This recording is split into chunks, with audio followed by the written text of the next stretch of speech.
suñu gan egsi na niñ leen ko doon waxee docteur Doudou Sène la moom moo jiite programme national de lutte contre le paludisme muy programme bi ñu dénk muy xeex sibiru fii ci Sénégal docteur ñu ngi lay nuyu di la ziar di la dalal jàmm. maa leen di nuyu di leen fay di ziare mbokki téléspectateurs yëpp di nuyu journalistes yi nekk yëpp di nuyu Chérif suma xarit donc je suis à votre disposition. ayca Chérif ñu bàyyi la nga tàmbali waxtaan bi naga ni si daaw ci la ñu dalaloon docteur n'est-ce pas. waaw xeex sibiru bi lañ bëgg waxtaanee docteur normalement àdduna sax le 25 avril. effectivement lañ koy célébrer. yéen nag le 6. juróom-benn fan ci weeru mais ngeen jàpp ne ci ngeen koy célébrer fële ca Njaareem. lu tax ngeen changer date bi ak pourquoi maintenant. merci beaucoup de nous avoir invités fii li tax ñu jàpp le 6 mai juste pour problème agenda la mais le 25 en tant que tel célébré nañ ko au niveau du ministère de la santé par une cérémonie de remise de vélo au DSDOM le DSDOM mooy dispensateur de soins à domicile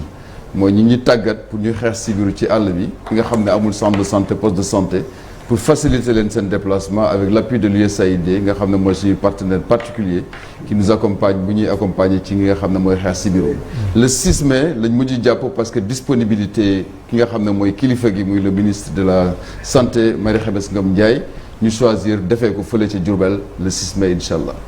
Diourbel bi choix bi lu ko justifier. choix bi c'est plusieurs raisons d'abord journée mondiale d'habitude dañuy tourner dans les régions l'année dernière ñi ngi woon boori frontière u Gambie à Fatick et daaw jéeg ñi ngi woon Dakar beneen année bi ñi ngi woon peut-être Kaolack donc cette année nag ñu choisir Diourbel pour plusieurs raisons d'abord problème épidémiologique Diourbel dafa avancé woon ba nga xam ne amoon nañ yaakaar surtout particulièrement à Touba que ni mën nañu wàññi sibiru bu baax a baax mais dafa may circonstances yoo xam ne ba léegi on ne parvient pas à s'expliquer dafay remonter waat donc souvent stratégie ñu mettre à la disposition des populations duñ ko adopter comme il se faut donc occasion loon pour ñun ñu mën a célébrer foofu jàllewaale benn message pour que stratégie yi mettre en œuvre que population bi gën ko mën a adopter di ko accepter surtout stratégie la mooy chimioprévention saisonnier du paludisme par exemple moo xam ne ay doom la ñuy faral di jox tout tànk yi nga xam ne dañu am juróom-benn ñetti weer bu fukki at pour prévenir li nga xam ne mooy sibiru comme bu njëkk ba ni ñu daan joxee Nivaquine moom bii pas dañoo choisir ay sites yu particuliers Kédougou bokk ci Kolda Tambacounda Diourbel ak Kaolack malheureusement campagne bañ koy démarrer y a souvent des messages yoo xam ne dafay fausser débat bi à travers les groupes WhatsApp xam nga Sénégal rek ñii dañuy ñëw pour yàq juru doom yi et cetera donc il faut que ñu dem foofu gën a sensibiliser population yi pour ñu mën a adopter li nga xam ne mooy stratégie yi. voilà monsieur Sène justement yaa ngi koy tudd sànq Kédougou lan moo waral recrudescence paludisme bi fa am jamono ji te yan solution la ñu mën a teg en place ngir dakkal ko. Kédougou Kolda Tamba dafa am ay facteurs yi wax géoclimatique d'abord. déjà bu nawet bi egsi ñoom au mois de mai déjà bi ngi commencé taw il y a énormément de cours d'eau et assainissement bi aussi dafa des parce que taataa ndox fu mu am sibiru mënu faa gaaw a jóge loolu mooy premier problème bi nga xam ne moo am dans ces zones là bi ci des dafa nekk à la zone frontalière avec des zones forte endémicité muy Guinée muy Mali vous connaissez bien Kédougou les zones d'orpaillage population bi sont très mobiles da nga gis village boo xam ne bu amul or ni par exemple c'est 200-300 personnes ñoo fay dëkk ñu ne or bi am na il y a plus de 10 000 personnes qui apparaissent quelque temps après ñu demaat beneen zone c'est extrêmement difficile de maîtriser cette population mais am na ay stratégies yoo xam ne ñu ngi koy mettre en place mooy CPS bi ma wax léegi récemment defoon nañ fa li ñuy wax aspersion intradomiciliaire mooy ay pulvérisation yi ñuy def ci biir kër yi pour rey yooyu am na benn nouvelle stratégie à l'image de par rapport à ce thème-là c'est innover investir et agir ñu ngi jël ay stratégie bu bees ñu koy wax mass drug administration c'est-à-dire administration de masse de médicaments xam nga nawet bi bu soree am na ñuy wax ay porteurs sains parce que yoo bi bu ñëwee te fekk fa parasite bi mënoo koo transmettre donc on fait en sorte de traiter les populations avant nga xam ne bu yoo bi ñëwoon tey du mën a transmettre maladie bi à qui que ce soit donc c'est une nouvelle stratégie qu'on va mettre en place en plus nag c'est sànke yi mooy les moustiquaires de nouvelle génération yoo xam ne tey jii insecticide bi ñu daan def ci moustiquaires yi njëkk yi dafa xaw a commencer am une certaine résistance ñu introduire une nouvelle type de moustiquaire boo xam ne c'est un double insecticide moo ci nekk pour permettre de tuer les moustiques en tout cas c'est à peu près les stratégies plus DSDOM bi ma doon wax la prise en charge à domicile des cas de paludisme yoo xam ne dañuy tàggat des agents communautaires yoo xam ne kër par kër chaque semaine ils rentrent dans les maisons pour demander est-ce que amul ku fi am fièvre yaram bu tàng ñu jël sa température si c'est le cas il te fait le test de diagnostic rapide si c'est positif ñu traité la donc te ñoom boo xoolee pratiquement bu ñu xayma li ñuy gis ci cas yépp au Sénégal ñoom moo jëlee téeméer bu nekk ñaar fukk ak juróom yi ñoom ñoo koy faral di dépister. voilà docteur ci doom yooyu nga xamante ne dañ koy jël pour prévention nga xamante ne day remplacer un petit peu la Nivaquine loolu koo xamante ne il n'a pas reçu la visite de ces équipes là naka la mën a def ba am ko est-ce que c'est gratuit ou bien naka lañ koy. c'est gratuit boo xoolee pratiquement la prise en charge du paludisme l'État du Sénégal def na fa effort bu rëy amul dara luñ ciy fay. muy test yi muy médicaments yi muy prévention bi que ce soit chez les enfants CPS bi tous les enfants c'est porte à porte au fait yenn saa y a des absents et dañuy defar li ñuy wax ratissage xale bi bu nekkee dafa génnoon wala mu absenté wu am na bis boo xam ne dañ koy jàpp pour dellu si waat si bu nekkee traitement préventif intermittent chez la femme enceinte tamit ay garab la ñu leen di jox pour prévoir un peu le paludisme chez la femme enceinte yeneen jumtuwaay yi def yëpp pratiquement c'est gratuit que ce soit traitement bi simple bi que ce soit le traitement de paludisme grave en dehors des yeneen garab yi nga war a jënd mais lépp luy intrant paludisme état daf ko mettre gratuitement à la disposition des populations. ndax malgré matuwaay yooyu yëpp tey jii mun nañu wax ni par exemple taux de mortalité bi ñu doon gis ci feebaru siburu wàññeeku na bu baax wala boog ci yan zone lañ ko gën a naatable bu dee am nañu ay chiffres yi tamit ci siburu ñaata lay faagaagal ci ay doomu aadama. en tout cas ba ñu defee xayma suñu plan stratégique 2016-2020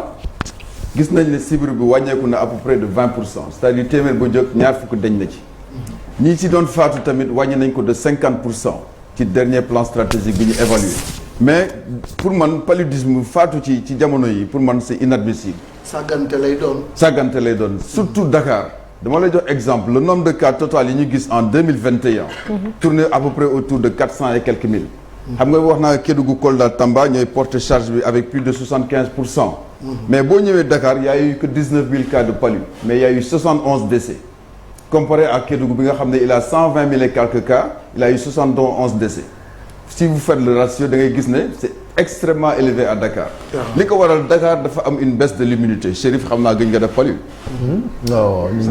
mais donc boo toogee lu yàgg def loo palu li ñuy wax immunité dafay wàcc. donc palu bi bu ñëwee nga sa bopp metti yaram bi tàng nga ne xaaral ma dem pharmacie jënd benn paracétamol mais le temps là le parasite est en train de faire son travail de façon beaucoup plus accélérée. donc rapidement tu tombes sur cas grave et tu peux décéder avant d'arriver à l'hôpital parce que paludisme en plus de d'éclater les globules rouges dañuy indi anémie sévère day indi insuffisance rénale œdème aigu du poumon ak peut-être coma et convulsion donc boo egsee souvent hôpital c'est pratiquement trop tard et donc pour man Dakar boo fi nekkee pour sibiru rey la peut-être nañu fa Dakar nag mais c'est très négligent comme xam météo sax mi ngi alerte ne taw bi moom dina teel surtout Dakar da gis nañ ni quand même inondation yeeg yooyu effectivement day favoriser xëy na développement li ngeen tuddee yooyu mooy solution bi au fait parce que boo leen gisee développement li muy indi impact bi muy def ci sibiru tous les pays qui ont éliminé ils sont parvenus à avoir vraiment de bonnes routes un bon assainissement parce que habitat bi yow bi bu amul fu mu dëkk c'est évident donc loolu mooy premier acte bi nga xam ne normalement état du Sénégal mi ngi koy def parce que l'exemple de Pikine Déggo lay faral di jël autant dafa bari woon sibiru mais bañ defaree canalisation yi ba amatul inondation mais automatiquement da ngay gis le nombre de cas de paludisme ni mu wàññee ko tey jii pavage yi ñuy def au niveau de Kolda je pense que dañ ko war a gën a accélérer def ko au maximum pour que les flaques d'eau fi ñuy tàkk bañ a am mais il faut également une implication des collectivités territoriales tey jii man damay suggérer tey ASC seen subvention yi ñu leen di jox mais ñu conditionné ko ne par exemple nawet bi bu jotee au moins que les jeunes au lieu de nekk ci football bi ak fo bi kese au moins qu'ils s'impliquent dans leur quartier ay temps je pense dans les années 92 loolu principe bu ASC sax man principe bu ASC loolu ko tax voilà football au moins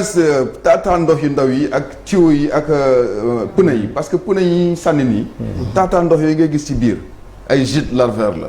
canettes yi ñuy jël sànni ko donc yooyu yëpp dafa bokk ci loo xam ne xeex bi il faut impérativement que ñëpp jàpp ci pas seulement la santé li mu war a def yëpp boo xoolee ñu ngi koy def au maximum mais il faut des compléments yoo xam ne c'est des autres secteurs notamment assainissement ak peut-être les femmes aussi ils sont très mobilisés ñoom parce que foo wootee ñoom ñooy teew am na ci couche yu nga xam ne dañu laaj vraiment ñu aar leen bu baax. mooy jigéenu wérul yi xale yi ak mag ñi ndax am na stratégie bu nga xam ne particulière la jëm ci couche vulnérable yooyu la. ci couche vulnérable boo xoolee pratiquement. lii di moustiquaire yi par exemple c'est gratuit pour les enfants de 0 à 5 ans. Les femmes enceintes à part le traitement préventif intermittent mooy doom yi ñu leen di jox à partir de la 3e semaine de grossesse pour prévoir li nga xam ne mooy kii bi ba pare jox leen ay sànq ñu tëdd si donc te yooyu yëpp boo xoolee c'est gratuit également pour mais le problème beneen défi bi mooy femmes enceintes yi il faut nga ñëw CPN. donc ce qui veut dire que il faut ñu sensibiliser davantage te xam nga suñu culture souvent ci àll bi ñu teel a dem consultation prénatale. et loolu mën na impacter souvent ci indicateur bi nga xam ne mooy de traitement préventif intermittent 3e dose pour couvrir complètement la femme quoi. Monsieur Sène est-ce que dans votre stratégie de lutte di ngeen lëkkaloog maanaam di travailler de concert avec les municipalités di identifier koñ yi nga xam ni dafay taa parce que déjà junj nañ ko li ko Chérif waxee sànq ANACIM taw bi nar na bëri ren est-ce que da ngeen di liggéey de concert avec les municipalités identifier des points d'eau fenn nga xam ni travail bi foofu lay gën a accru. effectivement à partir de 2018 lancé woon nañ benn appel à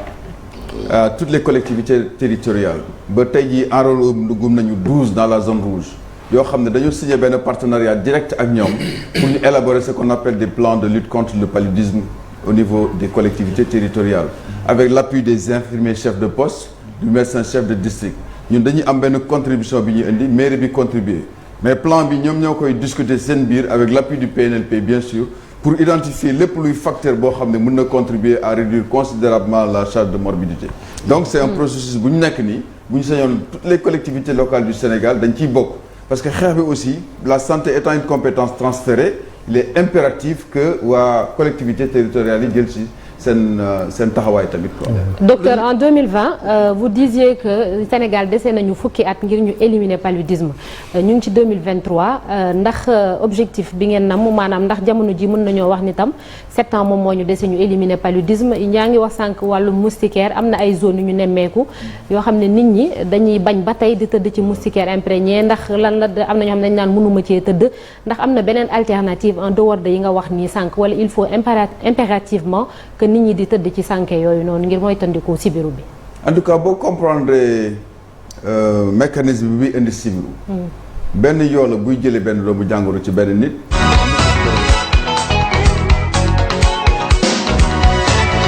la ñuy suggérer l'exemple bi may joxe mooy daara bi ma joxoon kii daf may faral di dama koy faral di joxe exemple nee dama ko may sans moustiquaire mu jox ko daara ji mais at moom bu yëpp amul benn taalibeem bu am sibiru donc pour dire que c'est l'arme absolue mais n'empêche il y a d'autres stratégies pour permettre tey Sénégal egg ci objectif boobu il y a d'autres secteurs impérativement yi war a dugg je pense que processus bi état Sénégal jël tey jii sur le pavage intégral yi ma gis nii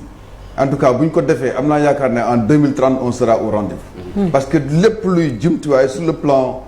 médical santé ñun yore nañ ko te xam nañ fan la ñu war a jaar li ci des nag mooy faagaagal yoo bi parce que mooy principal acteur bi mais bu ñu ko mënta faagaagal moom bu ñëwee ci nit ki bañ fa fekk li nga xam ne mooy doomu jàngoro bi muy Plasmodium falciparum mais je pense que l'objectif d'ici 2030 am naa ci yaakaar que bu ñu defee continuer sur cette lancée. dangeen ko lié ak plan Sénégal et maintenant maanaam. li nga non pas du tout parce que boo xoolee. parce que li ñuy wax ni plan Sénégal bu ñuy wax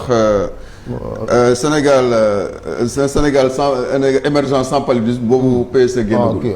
parce que développement c'est lié parce que boo nee nañ defar pavage infrastructure yi. mais c'est l'idéal parce que tamit un pays émergent warut dund ak paludisme amul benn pays bu émergent buy am paludisme. alors automédication ñun moom dañ ko tàmm Sénégal maanaam lu la dal rek nga demal sa bopp wutal sa bopp ay doom naanal sa bopp te doo dem diagnostiquer ndax sibiru la ndax grippe la ndax leneen la ndax symptômes yi ay yaram bu tàng ak yooyu bari na feebar yu koy wane. loolu ba am na danger aussi. c'est très dangereux parce que xam nga Sénégal mooy li may faral di wax rek. ñun duñ dem hôpital dañuy yóbbu hôpital. waaw. yaa ngi am affaire bu ndaw di ko traîner ba bu egg benn niveau bi. automédication wax dëgg fa yàlla et puis il faut mu am une certaine réglementation de nos pharmacies. pharmacie du cabinet médical du dispensaire. da ngay gis koo xam ne day dëkk ci koñ bi benn fer dara la nga dem ci foofu di expliquer ses symptômes ñun ñi ñëpp kenn ku nekk def nga ko benn jour. waaw sama lii daf may métti et cetera mais ñi nekk ci comptoir yi c'est pas des pharmaciens parfois. c'est pas des médecins dañuy ñëw xool nii rek parce que kenn mosoon na ko fi jënd nga joxaat ko wala nga dem ci mbedd bi dem kër sëñ bi jënd foofu garab te xam nga li ngeen xam ngeen kër sëñ bi ni muy demee c'est pas souvent des médicaments homologués donc de telle sorte que tamit loolu beneen liggéey la bu ñuy def ñun amul benn secteur boo xam ne waxtaan ñoo ñoom par exemple les tradipraticiens au niveau des zones telles que Kolda Kédougou dañuy impacter lu bari sur les décès parce que nit ñi dañuy faral di dem foofu am na ay tradipraticiens yu xaw a muus yoo xam ne dañuy jël paracétamol rek def ko ci ndox boo ñëwee mu ne la del naan bii suba ngoon boo ko naanee sa yaram wàcc nga ne waa ji ay na fekk ne feebar baa ngi nekk tey pour vous dire comment nous devons continuer à communiquer sensibiliser pour que vraiment nit ñi adopter les meilleurs comportements possibles ñun wax rek lañ mën quoi au fait. Voilà, mais docteur faut quand même ñu formaliser peut-être cette pratique tradipraticienne ndegem quand même on a ici des plantes yoo xamante ne je ne doute pas que war na mën a xëy na am ay effets yi muy def ak ci contre. Moi je suis très convaincu de ça. L'exemple Covid bi fi amoon. wane na ko. am na benn moment les pays doivent avoir leur souveraineté pharmaceutique. bu ñu demee bay mën a nangul ay chinois di fi indi di produits pour man il faudra ñu gëstu li nga xam ne mooy suñu produit traditionnel yi fi nekk. parce que médicament boo gis ci garab la jógee te suñu maam yi amoon nañ ay xam-xam yu fi nekkoon yoo xam ne il suffit que ñu lëkkaloo ak scientifique yi et d'ailleurs on a un projet en cours dans ce sens pour waxtaan ak les scientifiques de la pharmacognosie. pour xool nan la ñu mën a dajeek ñi nga xam ne ñooy tradipraticiens ñu wax ñoom lan la ñu xalaat ci sibiru bi. à partir de ce moment peut-être ñu déclencher benn processus boo xam ne bu ëllëgee état du Sénégal dina jël responsabilité am ubbi pour ñu mën a exploiter li nga xam ne mooy gis ngeen artémisine bi ñëpp xam nañ ne garab la. am na ñu koy exploiter mais c'est pas recommandé parce que day indi ay résistance parce que dose bi ci nekk doo xam exactement ban dose la. dosage bi. la nit ñi xamul tradipraticien bi xamul exactement lan la war a jox ngir affaire yi wér contrairement scientifique bi. mais pour te dire que on a tous les instruments nécessaires tey nos universitaires lu mel ni le centre du professeur Daouda Ndiaye il a tous les équipements nécessaires boo demoon ci à l'université au niveau de la pharmacie faculté de pharmacie. mais également il y a des scientifiques de très haut niveau. Sénégal li mu am ci ressources humaines de qualité c'est inimaginable man boo demee bitim réew ngay xam les valeurs de nos ressources humaines. docteur pour terminer tey jii ku bëggoon a tey. professeur Daouda Ndiaye bi nga tudd noonu. avant dernière question am na liggéey bu am solo bu nga xam ne def na ko ci wàllu woowu moom tamit. sur le plan scientifique il y a beaucoup de progrès qui ont été faits quand même. effectivement le produit bi ñuy wax lampe c'est des appareils ultra sophistiqués yoo xam ne tey dans la zone de préélimination. am na ñoo xam ne parasite bi benn parasite mën na nekk sa yaram kenn du ko yëg. mais moom dafa découvrir benn affaire boo xam ne li ñuy wax illumigène malaria illumigène. boo xam ne boo defee test bi. D'ailleurs, le Sénégal, avec l'appui de la Banque islamique de développement, s'est doté de ces appareils-là. On a doté pratiquement toutes les zones pour que kenn koo xam ne dafa am fièvre. parasitémie bi nu mu toll concentration de parasites dans le sang bi duñ ko mën a détecter alors qu'il y a des gens yoo xam ne microscopie duñ ko mën a gis test de diagnostic bi du ko mën a gis donc appareil yooyu moo ñu permettre ku ci am benn parasite sax mën nañ la dépister traiter la. docteur pour terminer moustiquaires yi pour ñan la gratuite et puis ku xëyoon tey jii bëgg a jël ci moustiquaire gratuite yooyu fan lay dem. bu fekkee dañ leen fekk dans tous les postes de santé du Sénégal. foo dem jigéen bu am bu ëmb xale bu am 0 ba 5 ans dañ ko koy jox gratuitement. pour la population générale téeméer ngay joxe parce que téeméer boobu mooy permettre district bi bu soxlaa jëli ko au niveau central. mu mun a am transport bi mais en même temps xaalis boobu daf leen di permettre ñu def communication à la base. D'accord. Donc le système de santé est tellement bien organisé. Et ça aussi mënuma continuer te remercier wu ma les partenaires. parce que lépp luy moustiquaire médicament ñoom ñoo ñu koy faral di jël en charge. sauf que cette année Marie Khemesse Ngom Ndiaye ñu koy féliciter. elle a pris la décision pour que ñu am suñu autonomie am na garab yoo xam ne ñoo koy jëndal dorénavant ci suñu budget état. loolu c'est une bonne. est-ce que sànq yi maanaam moustiquaire yi disponible na parce que boo ko waxee ci télé bi nit ñi xëy dem ci poste de santé yi. ma ne la je peux vous garantir poste de santé bu ko amul rek c'est parce que da nga koo commandé wul. mais il y a suffisamment de moustiquaires. récemment ñu ngi door a génn ci campagne bu mag a mag 2022 bi mais Dakar ak Thiès bokkuñ ci woon on a distribué plus de 8 millions de moustiquaires. amul kër gooy dem dans ces 12 régions normales te doo fekk sànq. D'accord man xaw ma gars yi ni ñuy def sànq yi quoi. merci beaucoup merci docteur Doudou Sène di coordonnateur programme national de lutte contre le paludisme ñu ngi lay sant di la gërëm di la ñaanal nga yendu ak jàmm dañuy jàll léegi Alaaji Malick ci l'observateur ak record li ñu xëyee tey.